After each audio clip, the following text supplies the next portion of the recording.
அவருக்கு இருந்த இன்ஃப்ளூயன்ஸ்னால தட்டி தள்ளி அவனை காப்பாற்றி விட்டுருவார். பயங்கரமான குற்றங்களை செய்வார், கொலைகளை செய்வார், அநியாயங்களை செய்வார். தைரியம் என்ன? வக்கீல் என்னுடைய சித்தப்பா என்னை காப்பாற்றி விடுவார். ஒவ்வொரு நாளும் குற்றம் புரிவார். அவனை அடக்க எவனாலும் முடியாது. இவ்விதமாக ஒரு நாள் மிக கொடூரமான ஒரு கொலை குற்றத்தை செய்துவிட்டான்.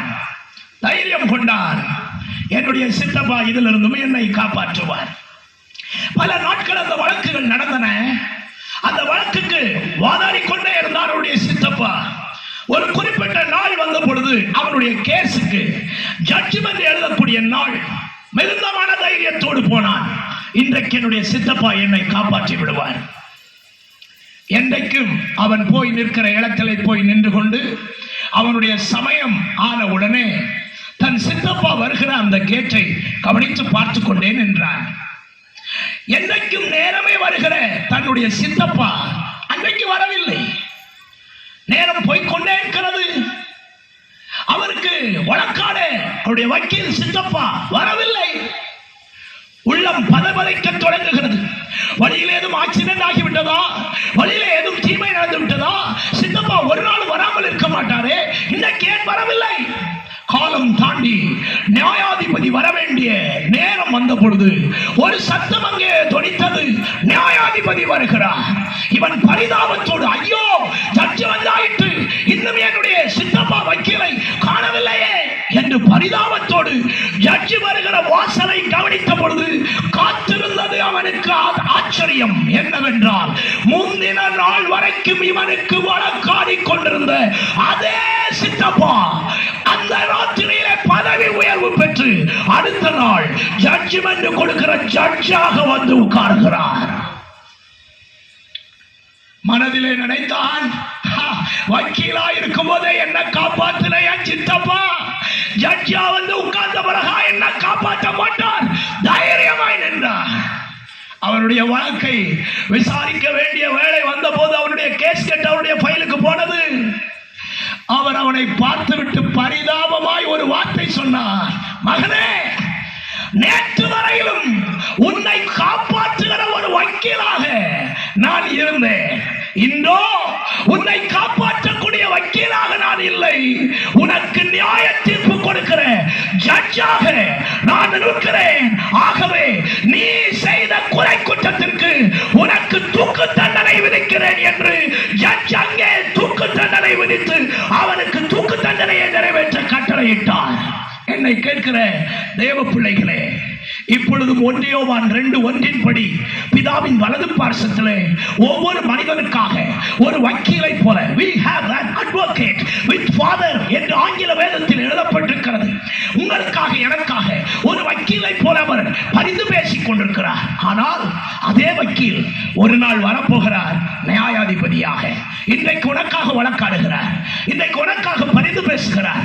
இன்றைக்கு உன்னை ரட்சிப்பதற்காக பிதாவினிடத்தில் பேசிக் கொள்கிறார். எத்தனை தவறு செய்தாலும் உலகத்தில் வாழ்ந்து கொண்டிருக்கிறாய், எத்தனை அக்கிரமம் செய்தாலும் வாழ்ந்து கொண்டிருக்கிறாய், எத்தனை காரியங்களை தவறு தெரிஞ்ச பிறகும் செய்கிறாய், ஆனாலும் இருக்கிறாய். காரணம் என்ன? உனக்காக ஒருவர் வழக்காடி கொண்டிருக்கிறார். இவனுக்காக ரத்தம் சிந்தனதை நினைத்தருளும், இவனுக்காக பாடுபட்டதை நினைத்தருளும், இவனுக்காக பாடுபட்டதை நினைத்தருளும். இப்படி வழக்காடி கொண்டே ஒருவர் இருக்கிறார். சகோதரா, ஒரு குறிப்பிட்ட நாளிலே அவர் மறுபடியும் நியாயாதிபதியாக வருவார். அன்றைக்கு உனக்கு இரக்கம் வெளிப்படாது, அன்றைக்கு உனக்கு சிபாரிசு வெளிப்படாது. இன்றைக்கே இரட்சணிய நாள், இன்றைக்கே அனுக்கிரக காலம். இந்த மைதானத்தில் இதுவரைக்கும் ஆண்டவர் இயேசு கிறிஸ்துவுக்கு தன் வாழ்க்கையை ஒப்புக் கொடுக்காமல், இதுவரைக்கும் ஞான ஸ்நானத்தினால் அவரோடு உடன்படிக்கை பண்ணாதவர்களாய் யாராகிலும் இந்த கூட்டத்துக்குள்ளே நின்று கொண்டிருந்தால், இன்று இரவு என் வாழ்க்கையை நான் இயேசுவுக்கு ஒப்புக் கொடுக்கிறேன், எனக்கு அந்த நிச்சயமான நியாய தீர்ப்பு வேண்டாம், எனக்கு அந்த பரலோக ராஜ்யம் வேண்டும் என்று ஆசை கொள்ளுகிற யாராகிலும் இந்த கூட்டத்துக்குள் இன்றைக்கு இருந்தால், அல்லது வெளியிலே தூரத்திலும் சமீபத்திலும் ஒலிபெருக்கின் வழியாக கேட்டுக்கொண்டிருக்கிற யாரா இருந்தாலும் சரி, இந்த ராத்திரி எனக்கு பரலோகம் வேண்டும், எனக்கு நரகம் வேண்டாம், நான் இயேசுவை விசுவாசிக்கிறேன் என்று சொல்லுகிறவர்கள் உண்டென்றால் உங்கள் வலது கரத்தை உயர்த்தி கொள்ளுங்கள். உங்களுக்காக நான் நான் ஜெபிக்க போகிறேன். நல்ல வலது கரத்தை உயர்த்திக் கொள்ளுங்கள். ஏராளமான கரங்களை நான் பார்க்கிறேன்.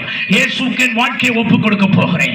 எனக்கு பரலோகம் வேண்டும், எனக்கு நரகம் அல்ல, பரலோகத்தில் வாழ்க்கை எனக்கு வேண்டும் என்று சொல்லுகிறவர்கள் நீங்கள் எங்கே நின்றாலும் உங்கள் கரங்களை உயர்த்திக் கொள்ளுங்கள். வீடுகளுக்குள் இருந்தால் இருக்கிற இடத்தில் பேசுங்கள். இயேசுவே, என் பாவங்களை மன்னியும், என்னுடைய குறைவுகளை மன்னியும், என் அக்கிரமங்களை மன்னியும், என்னுடைய மீறல்களை மன்னியும். என் அக்கிரமங்களுக்காக நீர் அடிக்கப்பட்டீர் என்பதை விசுவாசிக்கிறேன். உம்முடைய இரத்தம் சகல பாவங்களை நீக்கி மனிதனை சுத்திகரிக்கிறது என்பதை நான் விசுவாசிக்கிறேன். என்னை சுத்திகரியும், என்னை ரட்சியும், என்னை உம்முடைய பிள்ளையாக மாற்றும் என்று நிற்கிற இடத்திலே நீங்கள் ஜெபியுங்கள். உங்களை ரட்சிப்பதற்கு அவர் வல்லவர். இன்றைக்கு அவருக்கு பின்னாலே உங்கள் வாழ்க்கையை ஒப்புக் கொடுத்த உங்களை முடிவு பரியந்தம் காத்துக் கொள்ளுகிறதற்கு அவர் வல்லமை உள்ளவராய் இருக்கிறார். இந்த கூட்டத்தின் முடிவிலே இந்த கூட்டத்தின் அமைப்பாளர்களை நீங்கள் சந்தித்து நீங்கள் பேசிக்கொண்டு போவது உங்கள் வாழ்வுக்கு ஆசீர்வாதமாக இருக்கும். கர்த்தர் உங்களை ஆசீர்வதிப்பார். இந்த இரவு வேளை எனக்காக ஜெபிக்க வேண்டும் என்று சொல்லுகிற யாராகிலும் இந்த கூட்டத்துக்குள்ளே நிற்பீர்கள் என்றால் அத்தனை பேரும் வேகமாய் நீங்கள் முன்னால வரும்படி உங்களை அன்பாக கேட்கிறேன். உங்களுக்காக நான் ஜெபிக்க விரும்புகிறேன். வியாதிகளோடு, பலவீனங்களோடு, போராட்டங்களோடு யாராவது ஜெபிக்க வேண்டும், எனக்கு அற்புதங்களை கர்த்தர் செய்ய வேண்டும் என்று விரும்பினால் நீங்கள் முன்னால வரலாம். கர்த்தர் உங்களை ஆசீர்வதிப்பார். நேரம் கொடுக்கப்படுகிறது. சீக்கிரமாக வேகமாக வாருங்கள். கர்த்தர் உங்களை ஆசீர்வதிப்பார். ஹல்லேலூயா. வேகமாக வாருங்கள். Praise God. திரும்ப திரும்ப சொல்லுகிறேன், கடைசி கூட்டம் முடிந்த பிறகு தனித்தனியாக ஜெபிக்கலாம் என்றால் நேரம் ஓடிக்கொண்டே இருக்கிறது. நான் இந்த கூட்டங்களை முடித்து புறப்பட வேண்டிய அவசியம் இருக்கிறது. ஆகவே முக்கியமான பிரச்சனைகள்